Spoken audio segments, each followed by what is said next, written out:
Obrigado. Eu, se calhar, como tenho uma projeção aqui, se não se importa, gostaria de ficar desse lado. Não na cadeira, aqui mesmo. Está mais, se calhar, mais à vontade. Bem, mais uma vez, bom dia a todos. Eu intitulei esta minha fala 50 anos da narrativa moçambicana, Geração 21, Memória Literária e Novas Representações. Pode passar, se faz favor. Justamente para falar dessa geração que eu designo Geração 21, e, enfim, como outras gerações literárias, estamos a falar de grupos de escritores de idades mais ou menos aproximadas, partilham as mesmas condições históricas, os mesmos problemas coletivos, concepção do homem, da sociedade, enfim, do universo, e que advogam também convenções estéticas afins. Em relação à geração 21, diferentemente do que aconteceu com a geração do Ngulane, do Armando, do Marcelo Panguana, em que nós encontramos dois textos programáticos, justamente um assinado pelo Marcelo e outro pelo Aníbal Aleluia, nós não temos propriamente nesta geração textos programáticos, mas é possível deduzir dos materiais que existem alguns ideais, portanto, estético-literários destes autores e que têm assumido lugar de relevo na literatura moçambicana que se vai produzindo há mais ou menos 20 anos. Portanto, estamos a falar de autores que começam a publicar nos anos 2000. Portanto, o meu foco é a narrativa, enfim, para vermos um pouco esta questão da memória literária e novas representações. Faz favor. Há fatores históricos, alguns que podem explicar o surgimento destes autores ou desta literatura e também a sua consolidação, nomeadamente o alargamento do pluralismo de pensamento, com os acordos gerais de paz e as primeiras eleições multipartidárias, criaram, de fato, as bases de enunciação desses novos autores. Portanto, estamos num país que abraça, portanto, a democracia, enfim, portanto, a liberdade de expressão. Portanto, estes jovens aparecem com este ímpeto histórico-político da nação. E há um dado também importante que é, nesta altura, portanto, nos finais dos anos 90, início dos anos 2000, a criação em parceria com a EMO de vários prémios literários. Temos aqui exemplos do Prémio Literário de Telecomunicações de Moçambique, o Prémio AEMO Instituto Camões e o Prémio Fundac, existiram outros. Aconteceu um debate que envolveu algumas personalidades sobre a morte da literatura moçambicana, que também impulsionou estes jovens a escreverem, não é? E que refletiu um pouco a visão deles sobre o estágio na altura dos anos 2000, em princípios, portanto, dos anos 2000, refletiu também um pouco aquilo que era o entendimento deles sobre o estágio da literatura moçambicana. Justamente o debate sobre a morte da literatura moçambicana, que começou com uma carta aberta do escritor Dom Midó das Dores, enviada ao professor e ensaísta moçambicano Francisco Noa, no qual Dom Midó das Dores, tal como um porta-voz, portanto, desses autores, apontava alguns fatores para esta certidão de óbito, digamos assim, da literatura moçambicana. Nomeadamente, a inexistência de escritores de referência no panorama literário moçambicano. Claramente que isto era uma provocação, porque Francisco Noa respondeu citando nomes como João Albazine, Rui de Noronha, Fonseca Amaral, Noemia de Souza, José Craveirinha, Rui Knopfle, Orlando Mendes, Aníbal Aleluia, Rui Nogar, Virgílio de Lemos, Luís Bernardo Onguana. É preciso dizer que este debate, eu não tenho agora a ideia de quanto tempo é que ele durou, mas atraiu a atenção de outras pessoas, outros estudiosos da literatura moçambicana, portanto, de dentro e de fora. Recordo-me que a professora Rita Chaves também teceu alguns comentários na revista Proler, do Fundo Bibliográfico de Língua Portuguesa. O professor Lourenço do Rosário também entrou no debate. O escritor Rogério Manjato também entrou no debate. Enfim, estou-me a recordar de alguns nomes. E, portanto, foi uma questão que foi tratada na imprensa moçambicana. O segundo argumento para a certidão de óbito da literatura, nessa altura, foi a recessão qualitativa e quantitativa da literatura moçambicana na década de 90. E aqui Francisco não concordou parcialmente, disse que, enfim, havia de fato esta recessão, mas haviam nomes que continuavam a escrever e com alguma regularidade. Casos de Mia Couto, Aldir Nhanga, Paulina Giziani ou Eduardo White. O terceiro argumento deste debate trazido por Midó era a rarefação de livros em Moçambique, a falta de qualidade dos que eram editados e o bloqueio a que esta geração supostamente estaria sujeita por parte de escritores do movimento Charrua. Os escritores do movimento Charrua, estamos a pensar no Ngulane, no Armando, no Marcelo,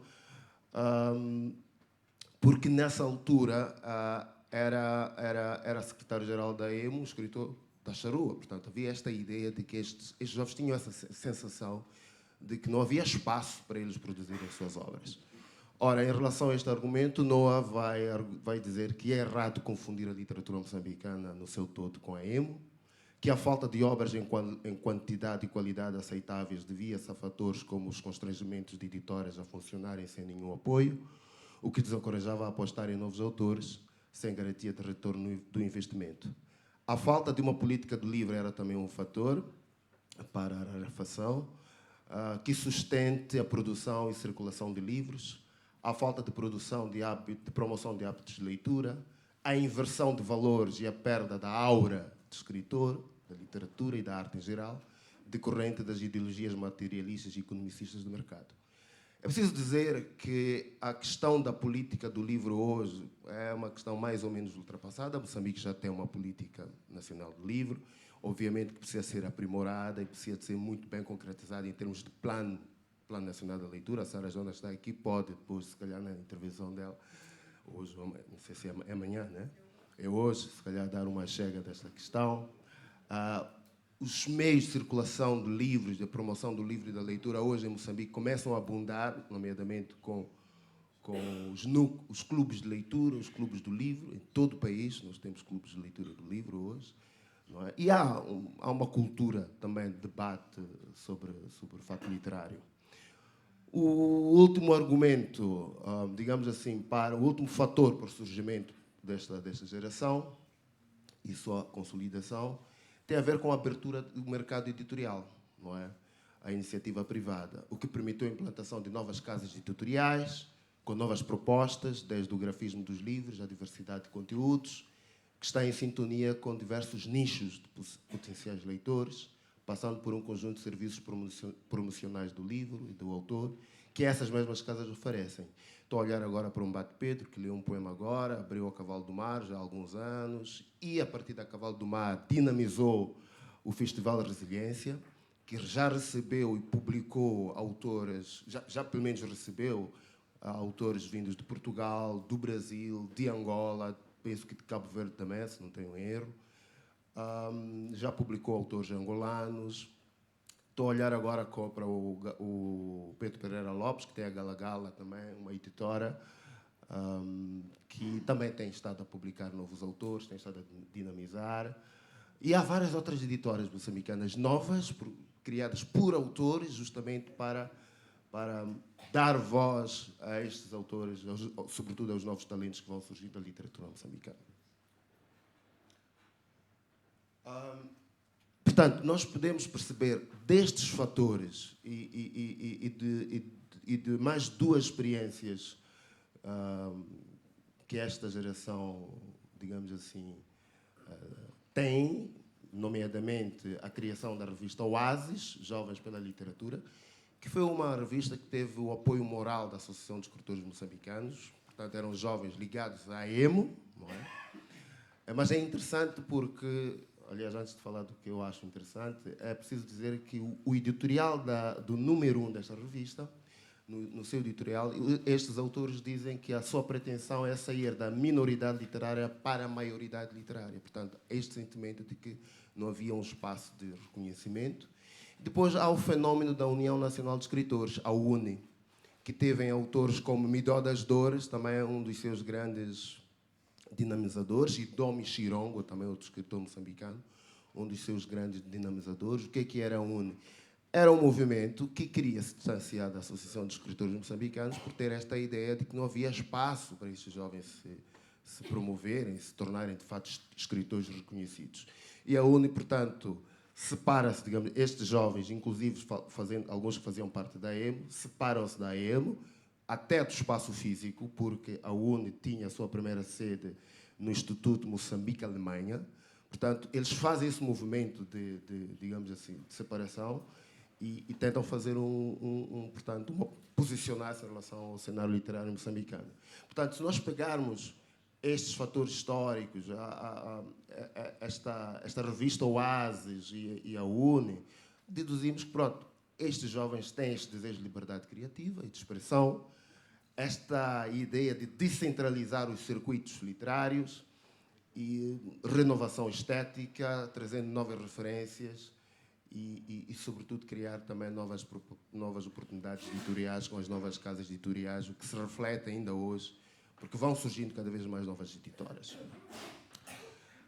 Nós consideramos que há duas vagas de escritores moçambicanos, e aqui estamos a olhar para autores que publicaram em 10 anos pelo menos 2 livros, que têm publicação dispersa pela imprensa nacional ou estrangeira, em jornais e revistas literárias, que têm obra distinguida em concursos literários nacionais ou estrangeiros. E é preciso dizer que mais de 90% dos escritores que nós vamos aqui referir deram a estampa à sua primeira obra a partir de um prémio literário.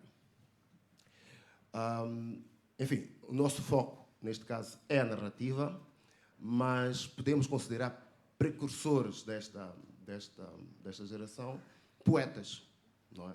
Eu estou a olhar agora para o Amin Nordine, que publicou em 1996 Vagabundo Desgraçado, Guita Júnior, que publicou O Agório Depois das Coisas, em 97, Adelino Timóteo, que foi aqui referenciado pela professora Fátima Mendonça, Os Segredos da Arte de Amar, em 99, Jorge Matine com Abutres do Amor, também em 99. Guita Júnior e Adelino Timóteo publicam pela EMO, portanto, são novos autores, e a EMO dá-lhes espaço, não obstante, portanto, o conflito ou a tensão que se vive digamos assim, na EMO, ou no cenário literário, de uma forma geral. E, portanto, temos aqui os narradores daquela que eu considero como sendo a primeira vaga. Portanto, autores que publicaram de 2000 a 2010, nomes como Adelino Timóteo, Andy Chivang, Aurélio Furdela e Awaja Malunga, que é pseudónimo da Virgília Ferrão. Onde é que está a Virgília? Está aqui a Virgília Ferrão, entre outros. Podemos passar. E cá estão os autores que eu, por enquanto, considero autores da segunda vaga, os narradores da segunda vaga, de 2010 para 2020, Celso Costa, Dano Wambira, Jorge de Oliveira, Mauro Brito, Pedro Pereira Lopes.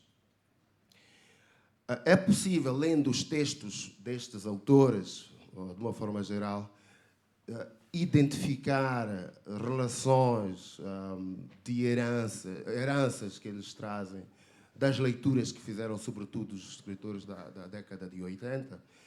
Quem leu um Rogério Manjate percebe, assim, entre linhas, um Ngulane Bakakossa lá presente, Miyakoto, Aldino Nyanga.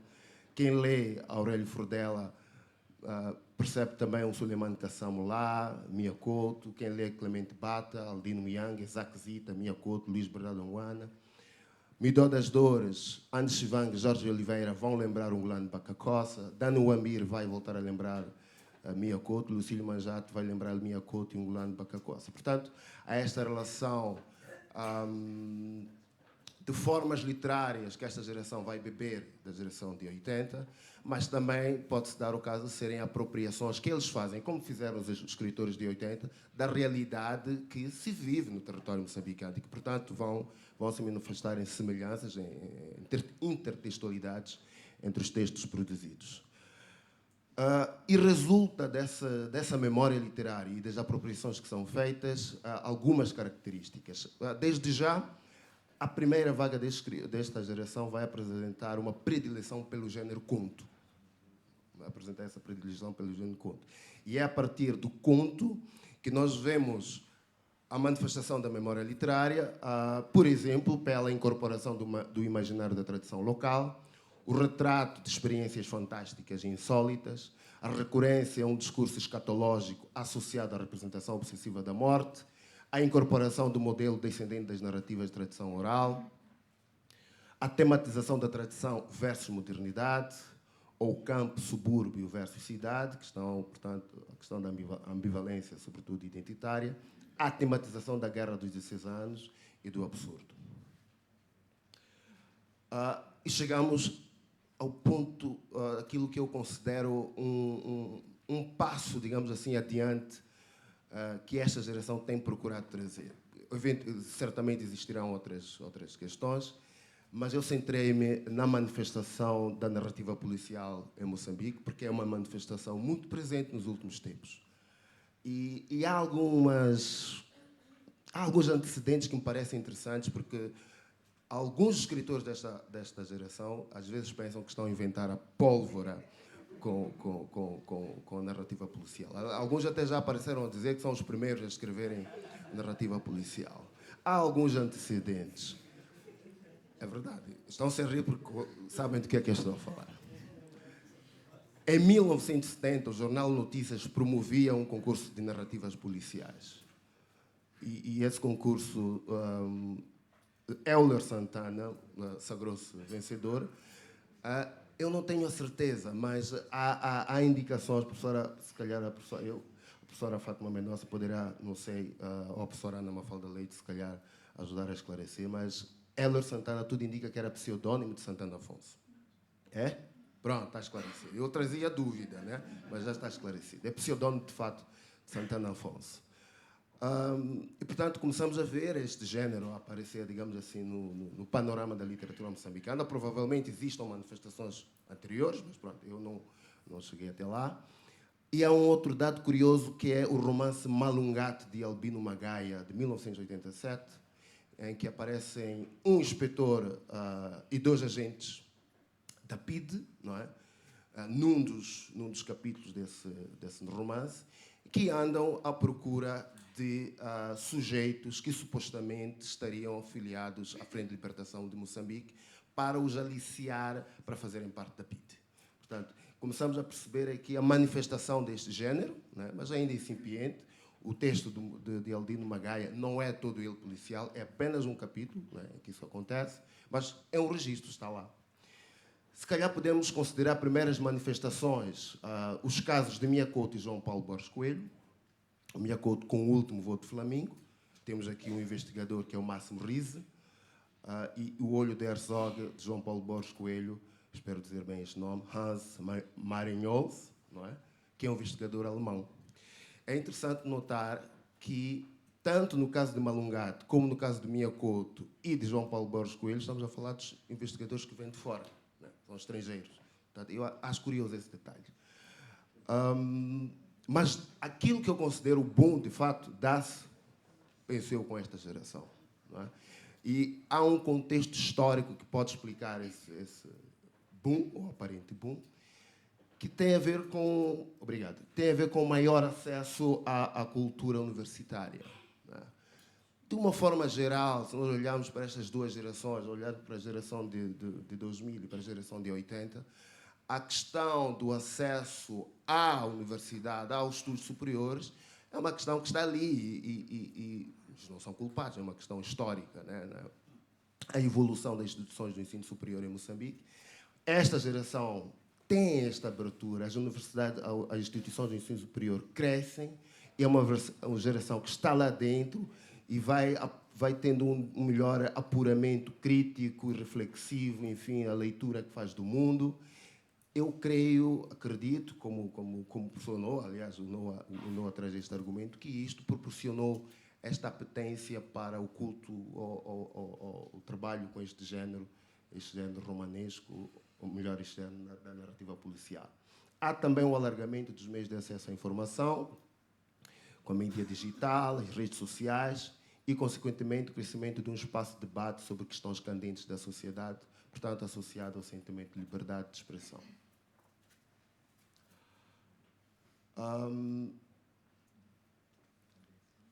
Dado curioso, em função do que tenho estado a dizer, este boom traz com ele representações predominantes que estão associadas sobretudo ao romance e à novela. Portanto, já não é o conto. Portanto, todos estes fatores, toda esta entrega destes jovens, digamos assim, esta visão do mundo mais global, não é? Eles atrevem-se a lançar, inclusivamente, a novos géneros. Aquilo que nos anos 90 o Ngulane e o Marcelo Panguana e o Armando não me deixam mentir, Francisco Noah chamou de, como é que ele disse? Um desejo chamado romance, não é? Quando todos os escritores, parece que já nos anos 90, os escritores moçambicanos, parece que havia essa potência, a ideia do género romanesco como género superior. O Noah escreve um texto, um desejo chamado romance, digamos assim, a dar uma cotovelada aos escritores moçambicanos na altura, o que já não se verifica com esta geração. Eles lançam-se de forma muito despoderada, atrevida, para este género. Portanto, é o romance e a novela que estão aqui, e eles vão revelando de forma alegórica um mundo de promiscuidade, estamos a falar de questões temáticas, conspirações e impunidades cotidianas, a falência das instituições públicas, temáticas sociais como degradação de valores éticos e morais, vícios, crime organizado. E acontece algo que parece também curioso, é que os investigadores já não são estrangeiros, são moçambicanos, são nacionais. Entretanto, são sempre investigadores. Portanto, ainda não apareceu nenhuma investigadora. Portanto, se calhar aqui um discurso machista também associado ao exercício da justiça ou da manutenção da ordem. E temos aqui... Vai ter resposta. Obrigado, Sara. Obrigado, Sara. E temos aqui alguns exemplos deste que eu chamo boom. A Legítima Dor da Dona Sebastião, de 2013, é uma novela de Lucílio Manjate, com o investigador Stoy. O Inspetor de Shinzimila, de 2016, é um romance de Virgília Ferrão, com o seu investigador Dionísio. Rabia, de 2017, é um romance de Lucílio Manjate, com Stoy e o seu estagiário Bernardo Bastante Sozinho. Mundo Grave, de 2018, é um romance de Pedro Pereira Lopes, com o seu investigador Costa Liongo. A Ilha dos Mulatos, Tu estás aqui, Pedro, não é? Ok. A Ilha dos Mulatos, do Sérgio Raimundo, aqui também presente, de 2020. É um romance com o seu comandante da polícia, assim é designado. 0/0, O Espião que Fugiu de Kigali, é um romance de 2025, portanto, recentíssimo, de Aurélio Furdela, com os seus investigadores Lioste e Morrito. Na Boca de Hipopótamo, é um romance no Prelo, que foi menção honrosa do Prémio Imprensa Nacional Eugênio de Lisboa. Este romance vai sair este ano, ou mais tardar, primeiro semestre do próximo ano, está a ser tratado neste momento, de Jeremias Macaringue, com o seu investigador Jaime Massinga. Há ainda, os meus amigos aqui do Facebook não me deixam mentir, um romance também no Prelo, com o título Escadaria de Cadáveres, de Albert Dallela, e este, infelizmente, eu não pude ter acesso ao seu investigador, portanto, vamos deixar esta questão em suspense. Muito obrigado a todos pela atenção.